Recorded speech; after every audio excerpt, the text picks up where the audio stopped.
Jadi kalau minder itu tidak boleh. Angkuh juga nggak boleh. Sebenarnya orang angkuh itu juga sebenarnya orang minder juga. Orang sombong itu, saudara, suatu saat dia berada di tempat di mana dia tidak seperti yang diharapkan, dia jadi minder. Jadi orang angkuh dan minder itu adalah memang adik kakak, saudara. Ya, saudara kandung. Gitu, saudara. Nggak boleh kita orang minder, saudara. Kita harus tetap stabil, saudara. Ya, kita tidak boleh menganggap orang lain lebih rendah dari kita. Siapakah kita? Siapa dirimu? Siapa diriku? Kita harus tahu prinsip ini, saudara. Yaitu kita harus mengatakan, aku adalah manusia. Amin. Sampai sini saudara sadar bahwa saudara manusia? Amin.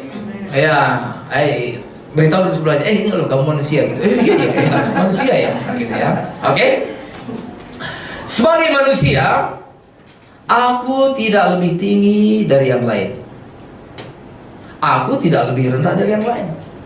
Aku sama dengan yang lain. Saudara, ini kelihatannya sederhana kan? Tapi kalau saudara pegang teguh prinsip ini, saudara sungguh-sungguh menjadi orang yang berbahagia dan diberkati Tuhan. Memasuki rumah orang kaya nggak perlu minder, biasa. Memasuki orang miskin juga nggak perlu petantang-petantang, gitu ya, apa ini, gitu ya. Biasa saja kali, gitu ya. Biasa saja.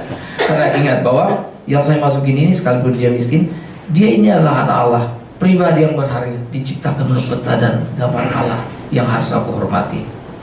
Ketika kita melihat orang kaya, ini orang kaya, sebentar lagi juga masuk liang kubur lu.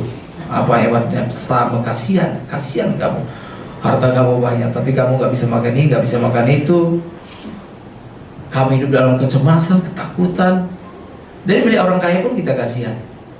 Bukan minder, apalagi iri. Saudara kalau iri melihat orang kaya, saudara betul-betul memang menghina Tuhan gitu. Iri melihat orang kaya. Saudara, kita itu harus melihat sama semua di hadapan Tuhan.